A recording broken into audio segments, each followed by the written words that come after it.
Hello, welcome to Kernels. My name is Sam Bouwers, consultant for continuing education at the State Library of Iowa, and I am joined today by Kristin Torresdal and Zach Row-Heyveld, both of the Decorah Public Library in Decorah, Iowa.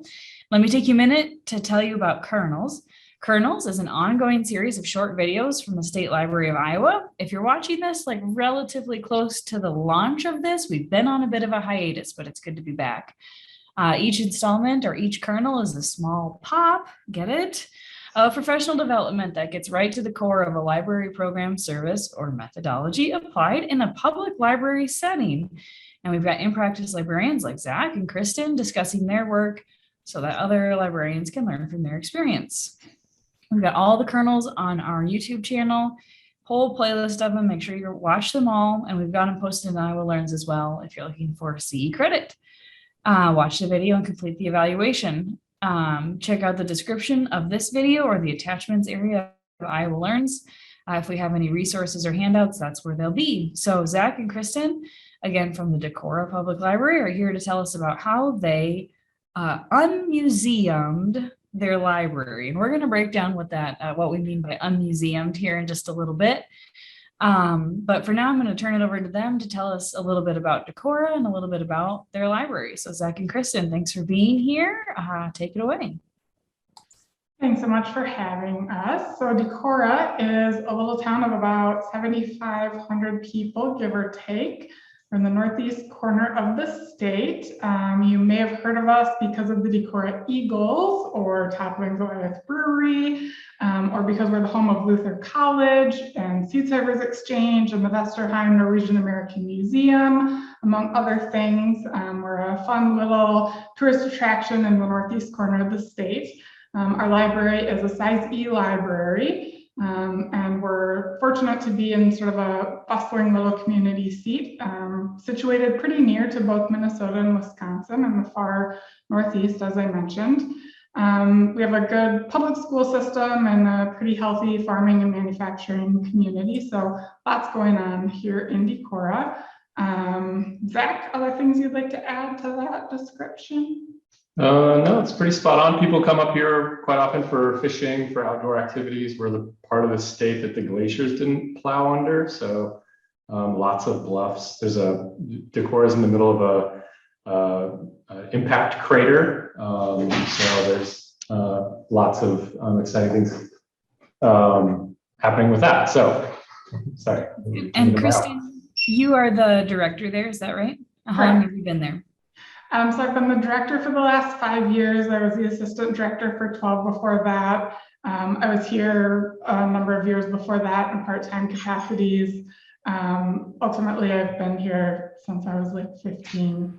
I kind of just showed up and never left, so hopefully they keep me around a bit longer. I'm sure they're having fun. And Zach, what's your role and how long have you been there? So I'm the assistant director. I've been here since January of 2021. Yes, January of 2021. One of those COVID years. Yeah, they all blend together.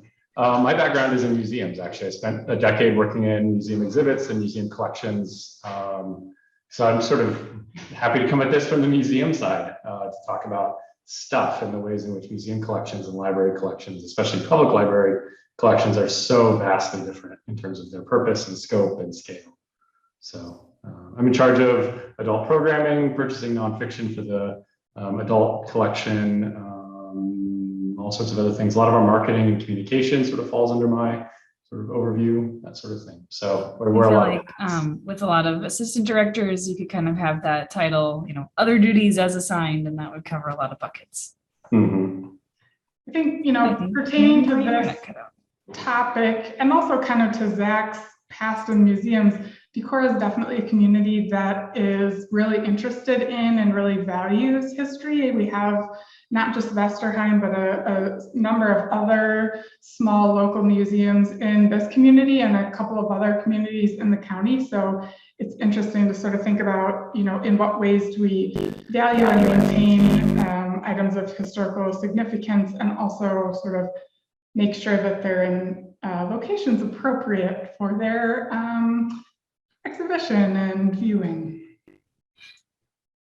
Sorry, my internet cut out for a couple seconds in there, but I think we're back on track. So when I sort of proposed this unmuseuming your library, and I gave Kristin a call. I heard Kristin talking a little bit at the director roundtable we had done nearby, and one of the talking points that we sort of had there was to think about the stuff in your library, like the physical stuff, and what purpose is it serving? And kind of, as Zach said, does it further the mission of the public library?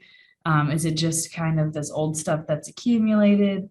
And our director roundtable theme this year was make room for yes, I believe was the name of our theme. And so kind of looking at like what things can we say no to in order to say yes to new and exciting things. And so can you guys talk a little bit about some of the maybe more museum-y types of items or collections that you had come across over the last several years?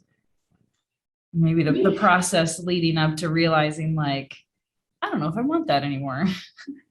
We have a lot of things that are museum-y in the sense that they are old, that are not museum-y in the sense that we have no accession records, and that there is no, in some cases, collection of items that go together.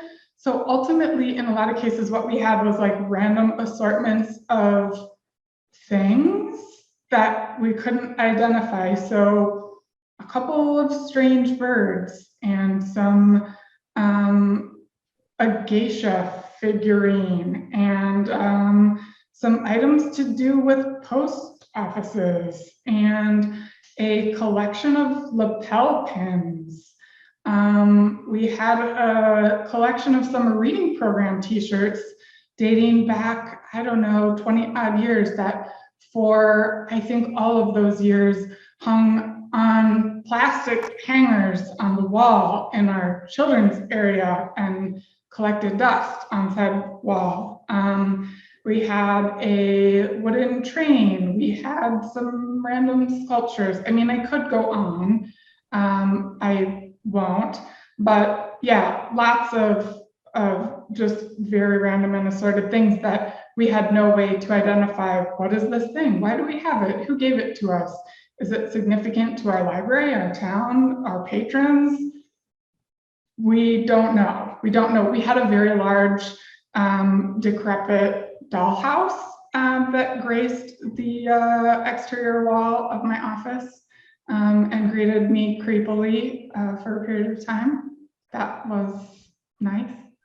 It sounds like, I mean, just a huge assortment of stuff that's accumulated, and maybe kind of some of what you're talking about with the just the spirit and tenor of your town kind of contributed to that as well. You've got an active community, an engaged community, and you've got lots of folks who are maybe willing to say, I love the library. And you know what the library needs? A dollhouse. Zach, do you want to speak to kind of some of those collections when you came in? What in your museum background kind of triggered some red flags when you first started looking around or thinking about this project? So red flag, I've always got red flags. Red flags galore. So for me, coming from the museum world where like documentation and paperwork is like everything. So museums, right, their mission is to sort of collect and preserve materials related to kind of the core focus of what that institution is trying to do, what their mission of that institution is. And they keep stuff forever. They have permanent collections, which in the museum world, it is often far more difficult to get things out of the collection through a deaccessioning process than it is to bring stuff in. So many museums require, sort of through their bylaws, that the board of trustees signs off on every single deaccessioning sort of, anytime an object gets a deaccession from the collection, the museum board has to sign off on it. The American Alliance of Museums has lots of kind of constrictions around what can happen with museum objects once they are donated to a museum and the museum no longer wants them. So part of that is related to museums' missions, right? They are storehouses holding goods for the public trust, like in public trust.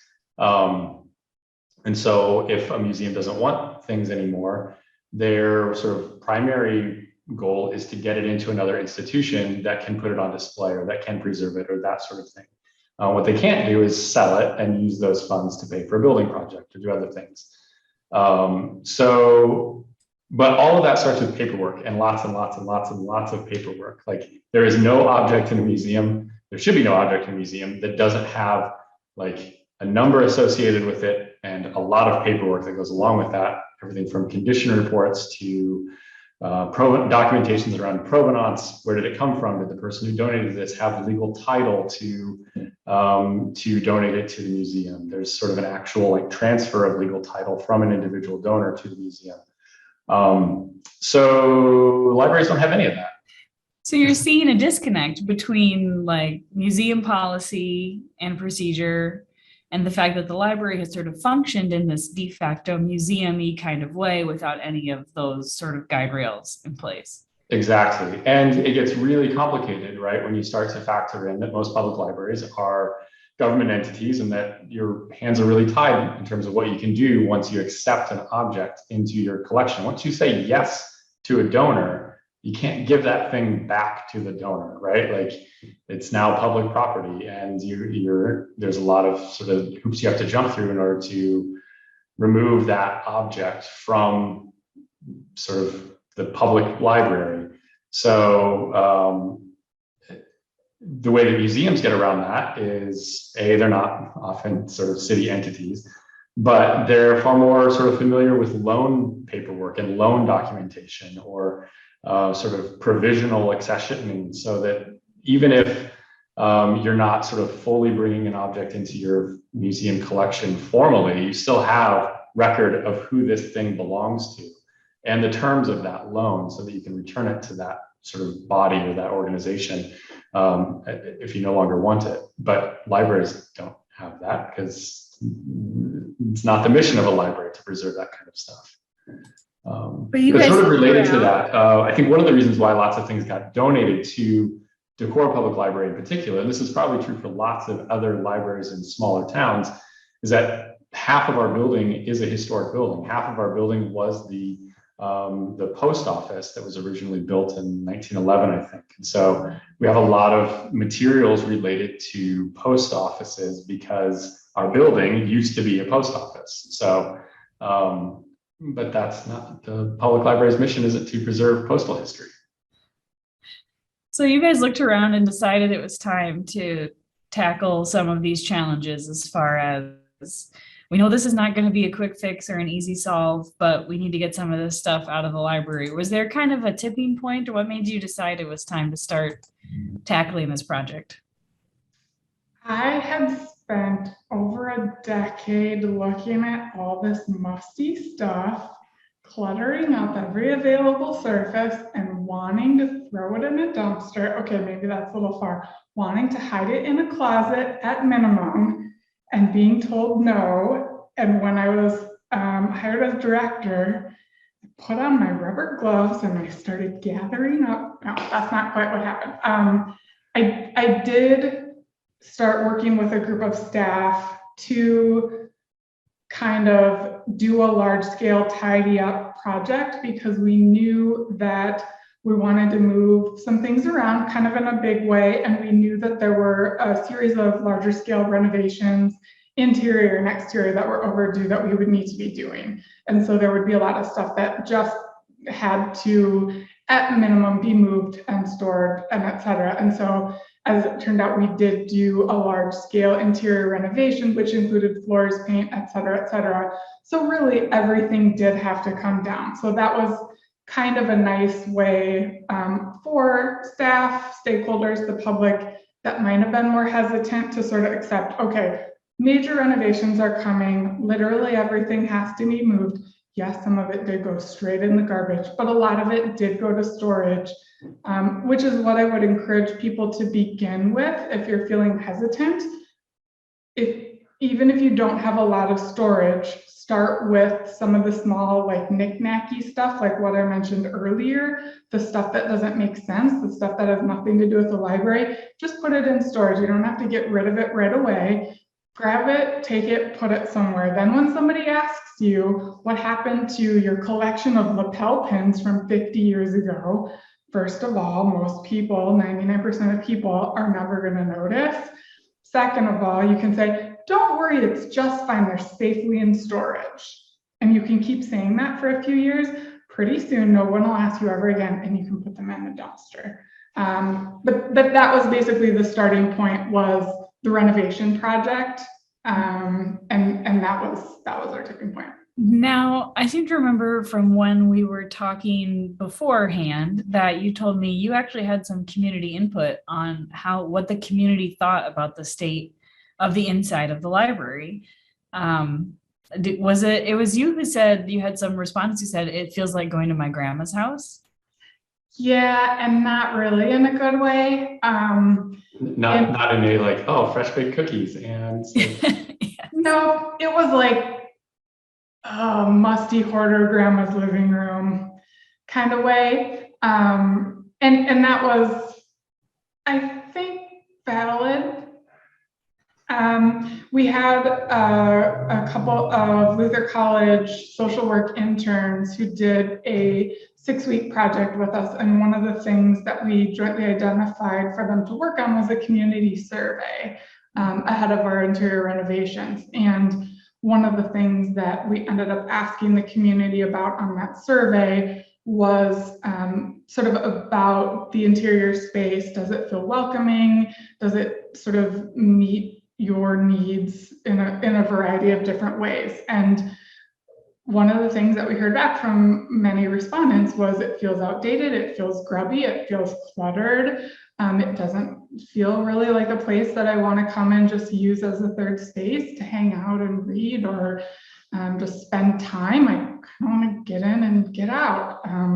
These, pink chairs from 30 years ago with French pastoral fishing scenes just don't do it for me. Well, we didn't blame them. So that sort of helped us know that we were on the right track as we. So it wasn't just that you had this wild hair and thought, I need to ditch those ugly chairs. It was genuinely in response to community feedback. And I know you guys you walk a fine line, right? Between like honoring your community heritage, especially in Decorah, with a strong sense of that kind of, we were talking beforehand about, the festivals and the existing museums and all of that stuff. And so you want to be honoring and respectful of that, but also not have it feel like hoarder grandma's living room. Now, Zach, I think you said you had a couple photos for us. Did you want to pull those up now? Yeah. I can't wait to see these. Okay, so can you see our lovely geisha in a glass case? I do see her, yeah. Yeah, we have no idea what this is for or from or why we have a geisha. But that's sort of the case for most of the stuff that we have photos of for you. There's also this bicycle that we have, again, for reasons, I guess. If any of our viewers want to Antiques Roadshow this stuff and send us, your insights as to why these precious items are worth millions on eBay, please do reach out. Our friends at the library would love to hear from you. Mm-hmm. I think that bicycle kind of looks like a Hobby Lobby special. Like the geisha I can see. I mean, she's got a case, she's kind of fancy, but I'm not sold on that bike. He's fun. Yeah, some sort of wood carved Orthodox priest or saint, maybe. Yeah. This is a circus train that was clearly made in somebody's garage or home hobby shop. And this was just like the top layer of stuff in a closet in my office. So there's, we opted not to show you the really horrific doll collection that we have, that are clearly, they're all cursed and haunted by various spirits. But again, so back to your point about sort of the I don't know, specificity of the place that Decorah Public Library is in. There's a lot of Norwegian immigrants came to this part of the state, and one of the things that one of our local museums has is a folk art sort of school, and you can learn how to do things like carve ale bowls, which is what this is. We have not put the ale bowl to its formal use as far as I know, but it's you carve these into the shapes of birds, and then you drink beer out of them. Again, why we have it, I have no idea. Well, I don't think that your staff meetings are probably exciting enough, if that's the case. I agree. Well, 8 a.m. is a little early, probably for maybe a breakfast stout from TG. Yeah, well, you could just make it a cereal bowl. There you go. Yeah. And so those are like random sort of sculptural kind of things. But this is a desk that was part of we had sort of a mini display prior to when I arrived, all about the post office and all about sort of it was the postal room kind of display. And so this piece, this desk, was, I would call it a prop in terms of exhibit sort of lingo. It's not from the post office, but it's from the era that the post office was in. It's not from Decorah, but it's from a sort of surrounding town. And so it's sort of like, oh, we're going to put this in and kind of make it feel like maybe the vibe of the place, but it truly has nothing to do with the post office itself. So that's just a few photos of the stuff that took off the top layer in my office. And so some of that was probably a pretty easy transition, either to a trash can if it allowed, or to have and jump in here with Mandy's official guidance, but to have a group, like a group like the museum, make a donation to your friends group for some of the items, for example. But there were probably others that were harder to figure out. And so have those just stayed in storage now? We have taken kind of a gradual approach because I have aroused the ire of a couple of local historical groups. Yeah, that's been a whole other reel of monkeys. I did sell some books that we had just sort of as archive materials to our local historical society, because ultimately for the items that we have that do have some local historical value, I would like to see them in places where they are publicly accessible and sort of it makes the most sense for them to be. So I've sort of sought out sort of with advice from Mandy, the best way to legally and ethically rehome some stuff. So we did rehome some books. It was determined on loan a historic chair from the local courthouse, so we returned that. Some of these other very random items we still currently have, but probably will end up just selling. We occasionally have a little sort of garage sale ongoing with furniture and other things that aren't of particular value. Some of the other stuff, yeah, we'll have to just sort of sort through and figure out as we go. But ultimately, we don't have much that we've deemed to be of any real historical value. Although, as we've all sort of learned in the library world, many people think that everything has historical value, every donated paperback, every whatever, but not all old things have value as it happens. Hard lesson to learn. That will be, well, thanks for coming to my TED Talk. Yeah, I know, like real nuggets of wisdom here. Thank you so much for listening. So I'm curious to hear what you've done with the wall space, the display space, the storage space, whatever other space, since you've been able to kind of rehome some of these items. Right now, we have very slowly replaced some open wall space with very specifically library branded marketing materials and photography. Our marketing team led by Zach created a branding guide and a marketing plan this last year. And so we sort of ahead of getting around to creating a full policy for spaces and wall space, decided that really the one thing that we knew we wanted to use spaces for was our own photography and marketing that really speaks to who we are and what we do here in this space. So we've done a little bit of that.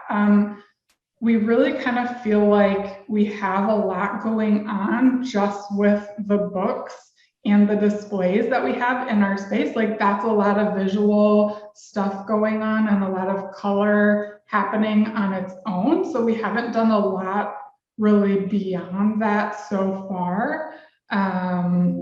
We also don't have that much wall space. Like, we don't really. Our historic building has huge windows every like 6 to 8 feet, or on the other is that where Kristin is sitting now in the historic part? Because I can see those 2 huge windows behind her. But and we've put a lot of face out shelving up too, so that takes up a lot of wall space as well.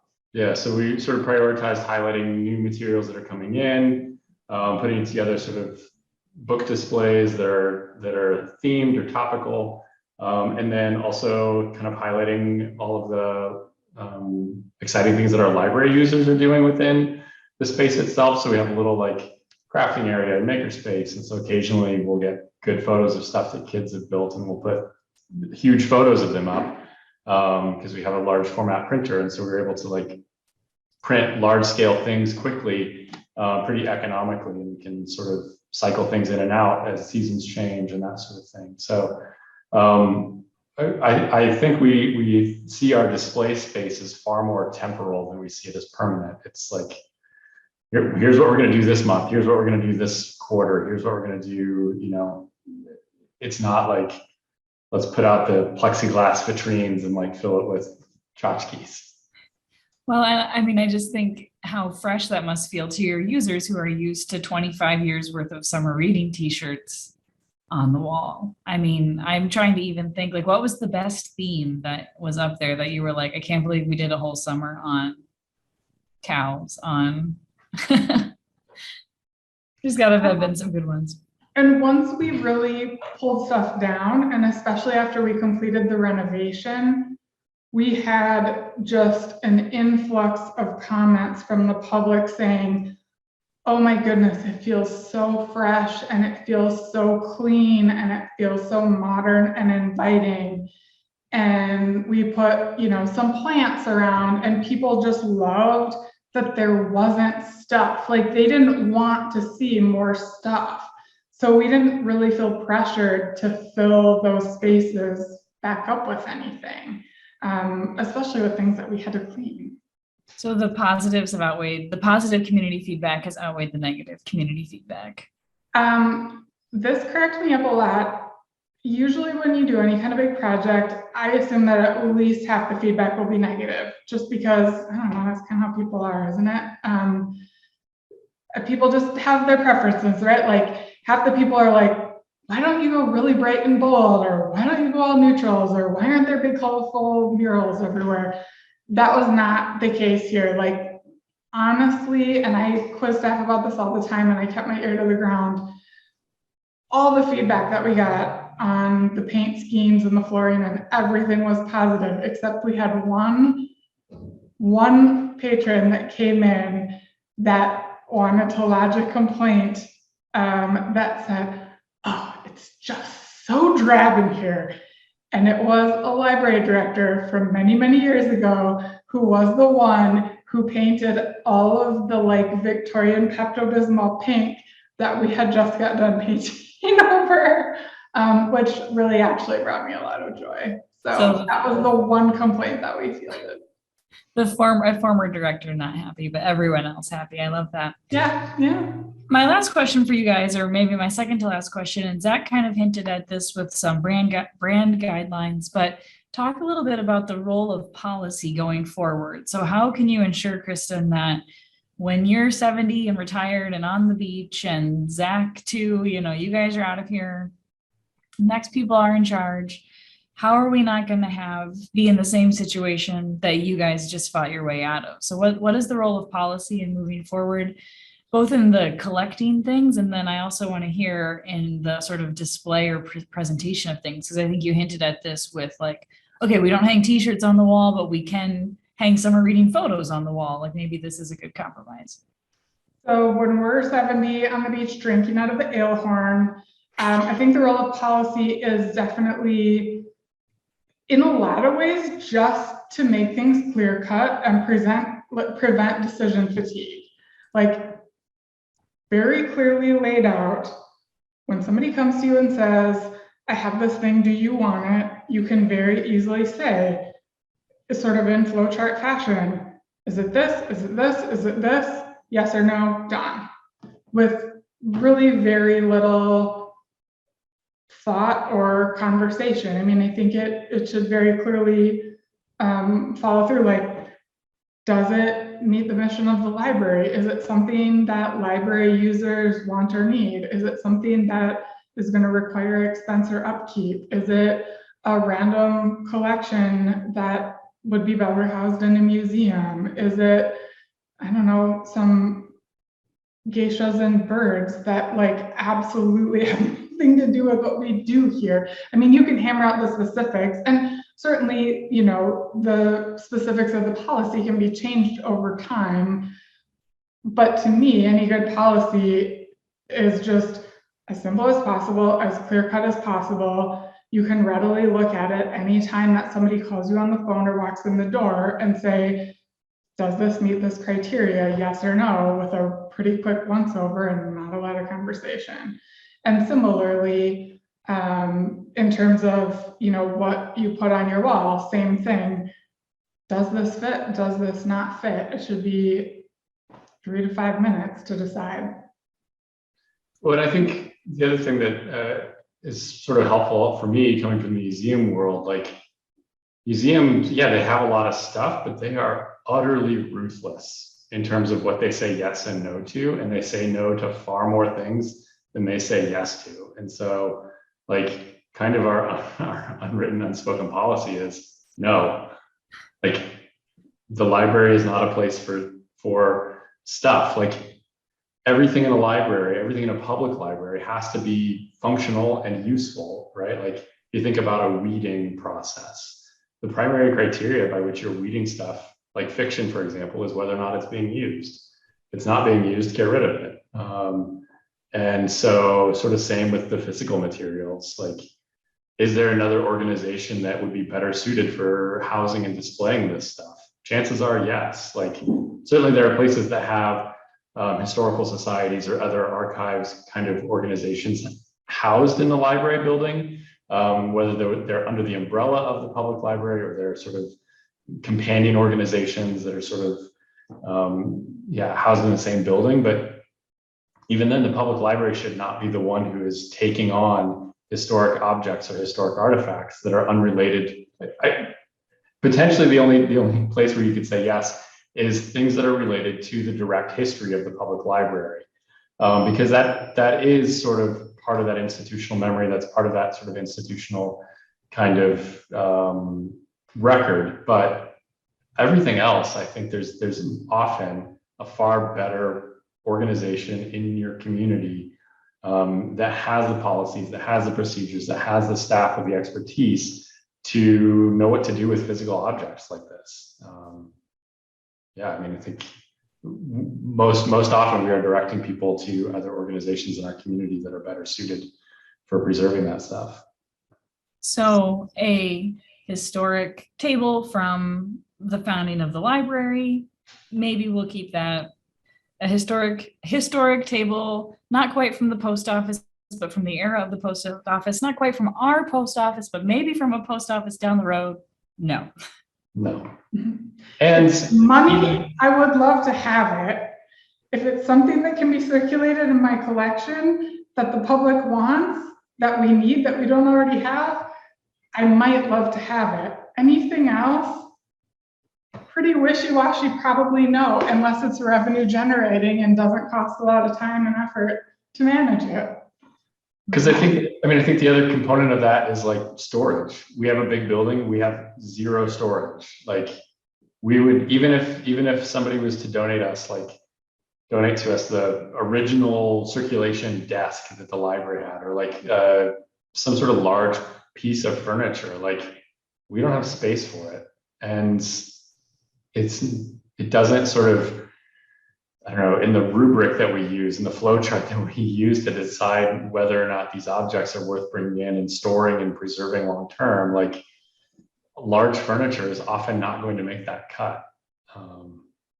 And lots of museums face the same thing. They have limited storage space. And so is this, you know, they'll have to ask themselves, is this the one sort of large piece of furniture that they are going to bring into their collection in order to tell this particular story? If no, then maybe the museum's not the right place for it.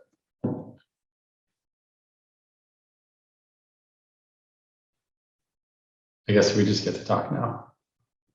Zach, you're hosting this meeting now. It is fully on you. Great.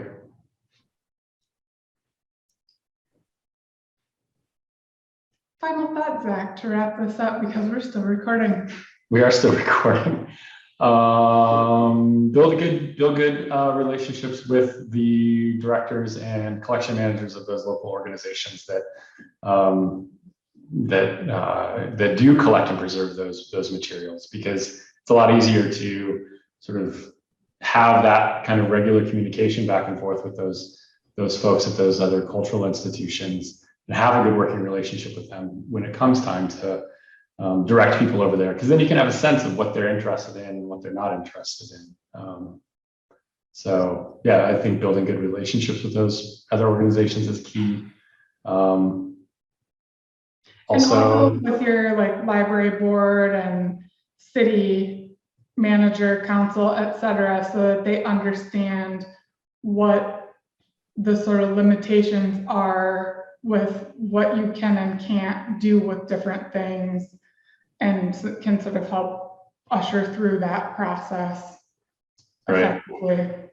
What I think the other sort of big one is, it's not always going to be pretty, right? Especially because documentation and provenance and record keeping was probably not prioritized in the way that it should have been for accepting donations of materials. And so you could run into situations where you have competing claims over who loaned an object to your institution or who donated it, and they expect to receive that back.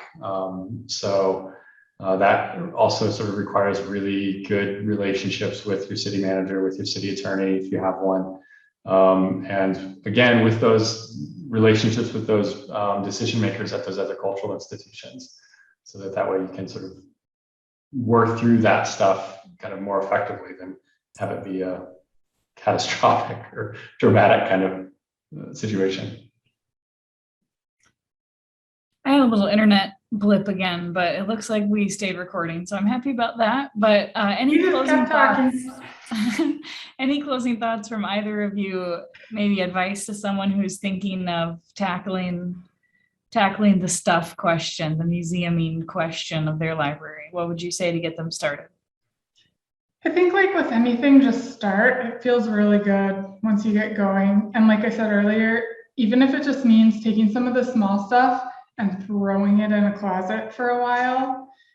And if as a security blanket, you just want to like shove something in a corner for a couple of years so that you have the safety of knowing that if somebody asks you, you still have it, then you can just slowly edge it towards the door. Eventually, it can go away. Yeah, I would say start small, and maybe start with the things that you know will potentially be of interest to another cultural organization in your community, because that can be a way to remove things but still provide your library users with sort of the reassurances that no, it's not here, but it's over at the Historical Society or it's over at the Historical Museum, and you can go and see it whenever you want. They're really the better organization to be housing this stuff anyway. So yeah, I think kind of maybe starting with some of those easier ones that have obvious homes, or starting with the ones that have no obvious homes. just start at the big end of the elephant right there. Yeah, do a midnight dumpster run and hope none of it comes back. You know, there's a lot of nuance to all of Iowa's communities, but I think these are some really good ground rules and some really good encouragement to get someone started on, you know, finding local partners, evaluating, you know, your library. And I think this is a good good thing to think, a good way to think about it. Your library is probably doing a disservice to that historical artifact. You can't keep it up. You can't display it. It does not fit with your mission. So find someone, if you really do have the coolest old thing in town, find someone that really can display and maintain and keep it up, I think is some good wisdom. Well, let me close this out here. Oh, that's not the right document. But just to say thank you to Zach and to Kristin for being here. And thanks to our viewers for watching. If you're watching on YouTube, I was going to say check out the links in the description for more information, but I don't think we have any handouts or slides or anything with this. So thanks for watching. If you have time, watch another kernel. If you're doing something at your library, a program, initiative, or service that you think would make a great kernel, we want to hear about it. Reach out and tell us about it. So otherwise I'll bug you. That's what I did to Kristin. This director roundtable tour I did this spring was a little dangerous. I called a few folks to say, hey, you've got a cool thing going on. Can we talk about it? So thanks to Kristin for being game and Zach for tagging along today as well. Thanks for having us.